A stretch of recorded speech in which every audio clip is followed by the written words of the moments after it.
Dear students, welcome to Smart Class again. আমি আগৰ ভিডিঅ'বিলাকত আলোচনা কৰিছিলোঁ চেপ্টাৰ 1 ক্লাছ 10ৰ চেপ্টাৰ 1 বাস্তৱ সংখ্যা অনুশীলনী 1.1ৰ কোৱেশ্চন নম্বৰ 1ৰ 1 আৰু 2 আমি আলোচনা কৰিছিলোঁ। সো আমি আজি বাকিকেইটা আলোচনা কৰিম। আৰু প্ৰথমটো আছিল 3 নম্বৰটো 1 আৰু 2 নম্বৰটো আগৰ ভিডিঅ'বিলাকত হৈ গৈছে। যদি তোমালোকে দেখা নাই ডিসক্ৰিপশ্যনত লিংক দিয়া আছে, সেই লিংকত ক্লিক কৰি তোমালোকে চাই লবা। সো এতিয়া আমাৰ আছে কিমান 3 নম্বৰ 8, 6, 7 আৰু 2, 5, 5 তাৰ মানে 1ৰ 3 নম্বৰ 8, 6, 7 আৰু কিমান আছে 2, 5, 5। সো এটো কি কৰিব লাগে 8, 6, 7 আৰু 2, 5, 5ৰ গসাউ উলিয়াব লাগে কিমান হ'ব। সো এটো ইউক্লিডৰ যেটো বিভাজন ক্ৰমিকা আছে ইউক্লিডৰ বিভাজন ক্ৰমিকা ব্যৱহাৰ কৰি আমাৰ ইয়াৰ গসাউ উলিয়াব লাগে। তেনলে আমি কি কৰিম ইয়াত দেখিব লাগিব আগত যে ডাঙৰ সংখ্যা কোনটো হ'ব ইয়াত যে 8, 6, 7 আৰু 2, 5, 5 এই দুটাৰ মাজত ডাঙৰ সংখ্যা কোনটো ডাঙৰ সংখ্যা হ'ব আমাৰ 8, 6, 7 হয় না। গতিকে আমি লিখিম কি ইয়াত যে যেহেতু 8, 6, 7 is greater than 2, 5, 5 8, 6, 7 greater than 2, 5, 5 so আমি কি লিখিব পারি যে 8, 6, 7 is equal to 2, 5, 5 সো যেহেতু 8, 6, 7 কি হ'ব ডাঙৰ গতিকে আমি এটো a বুলি ধৰিম আৰু এটো কি বুলি ধৰিম b বুলি ধৰিম।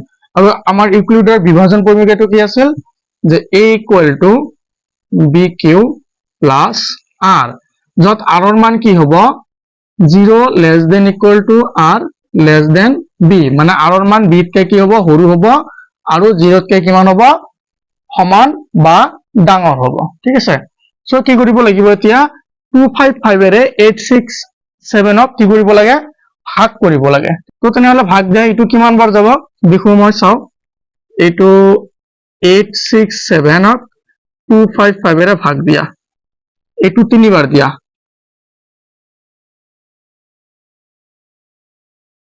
0 1 বাকি থাকিব। ঠিক আছে।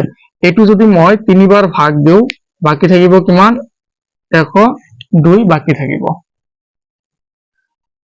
এতিয়া কি কৰিব লাগিব আমাৰ আকৌ ইয়াত কি হৈ আছে এটো a এটো b ৰ মান এটো কাৰ মান q ৰ মান আৰু এটো r ৰ মান।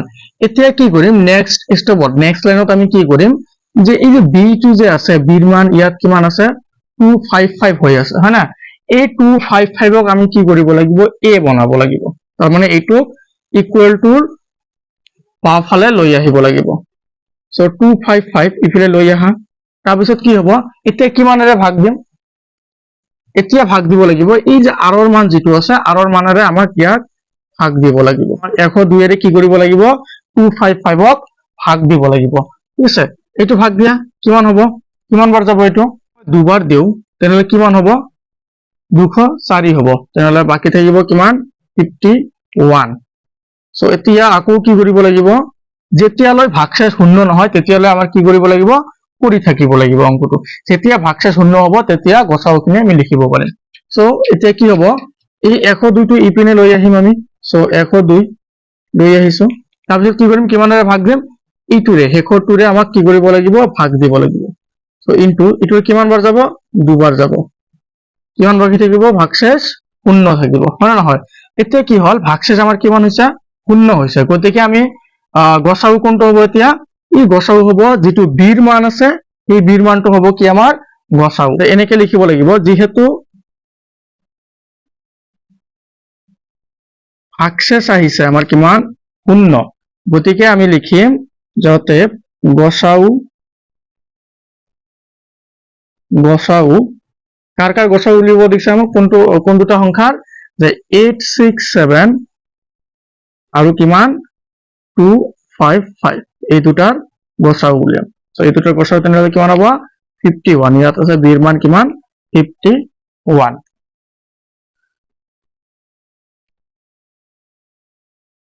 ডিয়াৰ ষ্টুডেন্টস তোমালোকে যদি চেনেলটো সাবস্ক্ৰাইব কৰা নাই তেনেহলে সাবস্ক্ৰাইব কৰি লবা নতুন নতুন ভিডিঅ' পাবলৈ। ভিডিঅ'টো লাইক কৰি শ্বেয়াৰ কৰি দিবা তোমাৰ বন্ধু বান্ধৱীৰ লগত। সো 4 নম্বৰটো আছে 272 মই লিখি লম 272 আৰু 1032 এইটো আছিল। সো এতিয়া কি কৰিব লাগিব, ইয়াত দেখিব লাগিব ডাঙৰ কোনটো, ঠিক আছে। ইয়াত ডাঙৰ কোনটো 1032, নিশ্চয় এইটো ডাঙৰ হ'ব 272 তকে। সো আমি লিখিম যে যিহেতু কি হ'ব 1032 ইজ গ্ৰেটাৰ দেন, এইটো কি ডাঙৰৰ, হয় না, ডাঙৰৰ সাইন ইজ গ্ৰেটাৰ দেন কি হ'ব 272। গতিকে আমি কি লিখিব পাৰিম যে 1032 ইজ ইকুৱেল টু 272 আহিব। এতিয়া 272 ৰে 1032 কিমান বাৰ ভাগ যাব দেখা, 1032 আমি 272 ৰে ভাগ দিম, এইটো তিনিবাৰ দিয়া কিমান হ'ব, তিনি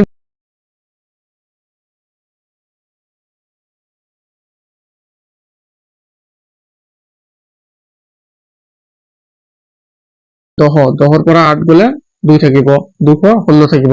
তিনিবাৰ যদি ভাগ দিও বাকি থাকিব কিমান 216, ঠিক আছে। তাৰপিছত কি কৰিব লাগিব, এতিয়া নেক্সট স্টেপত 272 ইপিনে আনিব লাগিব, ইকুৱেল টু 216 ৰে আমাৰ ভাগ কৰিব লাগিব ইয়াক। সো কিমান বাৰ যাব, এইটো এবাৰে যাব, গতিকে এবাৰ গলে কিমান বাকি থাকিব, 12 পৰা 6 গলে 6 থাকিব, ইয়াত কিমান আছে 6 ৰ পৰা 1 গলে 5 থাকিব, আৰু 2 ৰ পৰা 2 গলে 0। তাৰপিছত কি আহিব, আকৌ 216 ইপিনে লৈ আহিব লাগিব, 56 ৰে আকৌ ভাগ দিব লাগিব। এইটো কিমান বাৰ যাব দেখা, 4 বাৰ, 3 বাৰ যাব। এইটো 216 আমি ভাগ দিম 56 ৰে, এইটো কিমান বাৰ যাব, 3 বাৰ যাব, নহলে কিমান হ'ব 168, হয় না, বাকি থাকিব কিমান 48।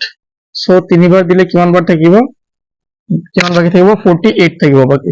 এতিয়া কি কৰিম, আকৌ নেক্সট স্টেপত যে 56ক ইপিনে লৈ আহিব লাগিব, ঠিক আছে, আৰু 48 ৰে কি কৰিব লাগিব, ভাগ দিব লাগিব।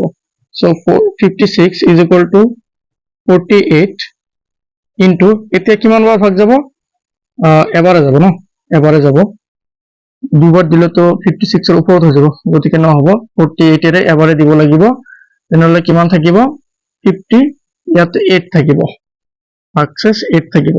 তাৰপিছত কি কৰিম, আমি আকৌ 48 ইপিনে লৈ আহিম, 8 ৰে ভাগ দিম, কিমান বাৰ যাব 6 বাৰ যাব, হয় না, 8 6 গুণ 48 হ'ব, বাকি থাকিব কিমান 0। এতিয়া দেখা কি হল যে ভাগশেষটো কি হৈ গল, আমাৰ আৰৰ মানখিনি 0 হৈ গল। যদি আৰৰ মান 0 হৈছে তেনেহলে গসাউ কি হ'ব, আমাৰ যিটো বিৰ মান আছে সেই বিৰ মানটোৱে হ'ব কি আমাৰ গসাউ। সো এতিয়া লিখি দিয়া যে যিহেতু কি লিখিম, ভাগশেষ, যেহেতু ভাগশেষ কিমান আহিছে 0 আহিছে, তে গসাউ হ'ব আমাৰ কিমান, গসাউ কাৰ কাৰ গসাউ আছিল 1032 আৰু 272, এই সংখ্যা দুটাৰ গসাউ কি হ'ব 8। এতিয়া 5 নম্বৰটো আছে 405 আৰু 2520, এইটো আছে। তেনেহলে কি হ'ব, ইয়াত ডাঙৰ কোনটো হ'ব, 2520 ডাঙৰ, হয় না, আৰু সৰু হ'ব 405, তাৰ মানে 405 ৰে 2520 কি কৰিব লাগিব, ভাগ দিব লাগিব। কি লিখিব পাৰি আমি, যে 2520 ইজ ইকুৱেল টু 405, কিমান বাৰ যাব, এইটো 6 বাৰ যাব ন, ঠিক আছে। 2520 405 6 বাৰ দিয়া কিমান হ'ব,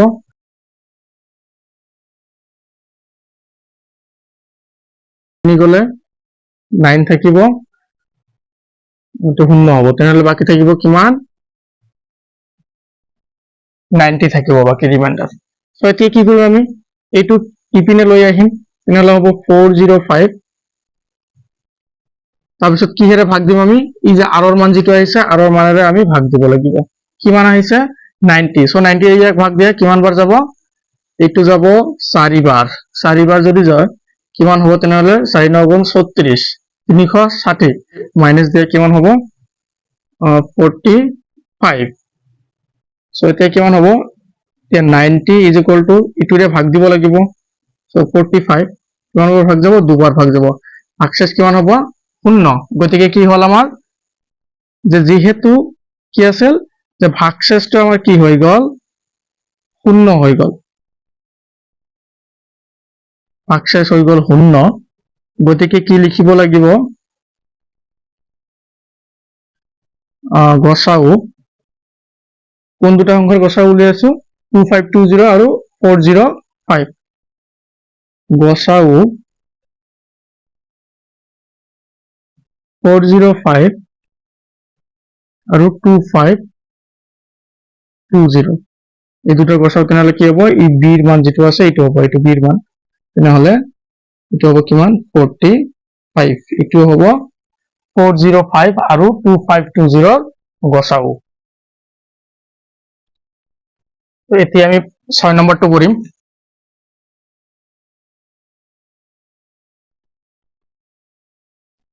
155 আৰু 13 কিমান দিয়া আছে কিতাপত 1385 বুলি দিয়া আছে ঠিক আছে তেনেহ'লে কি কৰিব লাগিব ইয়াত আগত প্ৰথমতে আমাৰ দেখিব লাগিব যে ডাঙৰ কোনটো ইয়াত 1385 ডাঙৰ গতিকে লিখিব লাগিব 1385 is greater than 155 লিখিলো এতিয়া কি লিখিম যে 1385 is equal to 155 তাৰ মানে 155 এৰে 1385 কি কৰিব লাগিব ভাগ দিব লাগিব ঠিক আছে দিয়া তেনেহ'লে ভাগ 1385ক আমি ভাগ দিম 155 সো এতিয়া ভাগ দিয়া কিমান বাৰ যাব এইটোক সো এইটো যাব আমাৰ 8 বাৰ দিয়া কিমান হ'ব 8 5 গুণ 40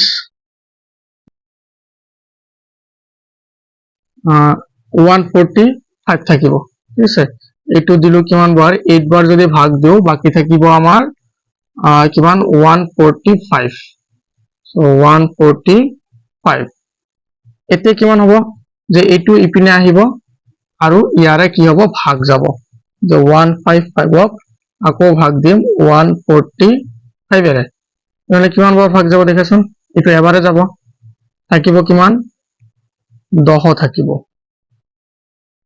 সো 145 এতিয়া হ'ব 145 এইটো ইপিনে আহিব 145 এইটোৰে কি হ'ব ভাগ হ'ব সো ভাগ দিম কিমান বাৰ 14 বাৰ যাব থাকিব কিমান 14 বাৰ গলে 5 থাকিব তেনেহলে কিমান হ'ব আকৌ 10 ইপিনে লৈ আহিম 5 এৰে ভাগ দিব লাগিব কিমান বাৰ যাব দুবাৰ থাকিব কিমান শূন্য গতিকে কিমান আহিছে আমাৰ ভাগশেষ শূন্য আহিছে গতিকে লিখিম যে যেহেতু ভাগশেষ শূন্য অতএব গসাউ কি হ'ব তেনেহ'লে গসাউ কি হ'ব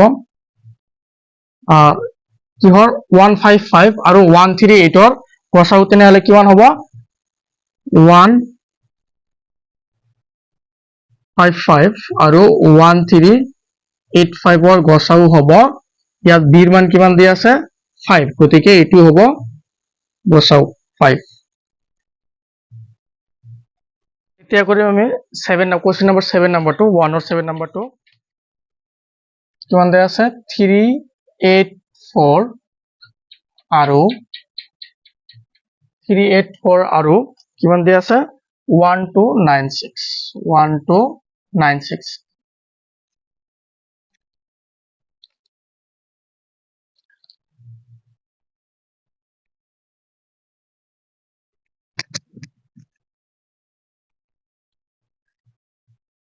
তো এতিয়া কৰিম আমি 7 কোৱেশ্চন নম্বৰ 7 নম্বৰটো 1 ৰ 7 নম্বৰটো এইটো মই আগত মহাৰি লওঁ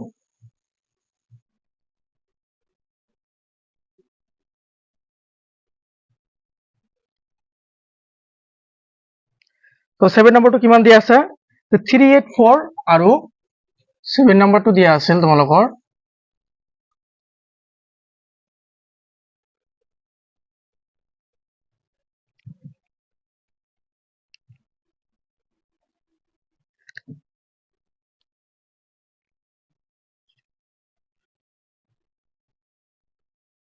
কিমান দিয়া আছে 384 আৰু 384 আৰু কিমান দিয়া আছে 1296 তেনেহলে ইয়াত ডাঙৰ কোনটো হ'ব আমাৰ 1296 ডাঙৰ গতিকে লিখিম যেহেতু 1296 is greater than 384 সো কি কৰিব লাগিব 384 এৰে আমাৰ 1296 কি কৰিব লাগিব ভাগ কৰিব লাগিব 1296 is equal to 384 ঠিক আছে তেনেহলে কিমান বাৰ ভাগ যাব মই ইপিনে চাও যে 1296 এটো 384 এৰে কি কৰিব লাগিব ভাগ দিব লাগিব তিনিবাৰ দিয়া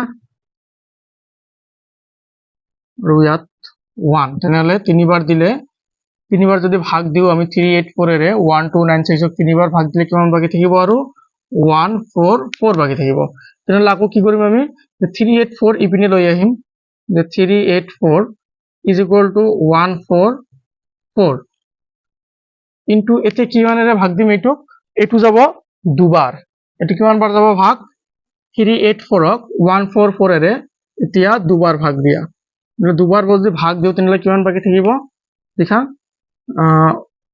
384 ক 144 এৰে ভাগ দিয়া দুবাৰ দিয়া 4 2 গুণ 8 ও 4 2 গুণ 8 আকৌ কিমান 2 1 গুণ 2 14 পৰা 8 গলে 6 থাকিব ইয়াত 96 থাকিব সো কিমান থাকিব 96 এতিয়া কি কৰিম আমি আকৌ যে 144 ক আকৌ ইপিনে লৈ আহিম আৰু 96 এৰে কি দিম আমি ভাগ দিম সো 96 এৰে ভাগ দিয়ে কিমান বাৰ যাব এবাৰে যাব যদি দুবাৰ দিও কি হ'ব 144 এৰ উপৰত যাব সো 96 এৰে যদি ভাগ দিও তেনলে কিমান বাকি থাকিব 48 বাকি থাকে হয় না সো এতে কি কৰিম আকৌ 96 আমি ইপিনে লৈ আহিম আৰু কি কৰিম 48 এৰে ভাগ দিব লাগিব এতে কিমান বাৰ যাব দুবাৰ যাব ভাগশেষ কিমান হল শূন্য হল গতিকে কি হল আমাৰ যে যেহেতু ভাগশেষ is equal to শূন্য হল নহলে গসাউ কি হ'ব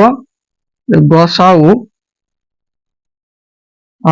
384 আৰু এই দুটো হ'ব 384 আৰু 1296 এৰ গসাউ কিমান হ'ব এটো হ'ব বিৰ মান 48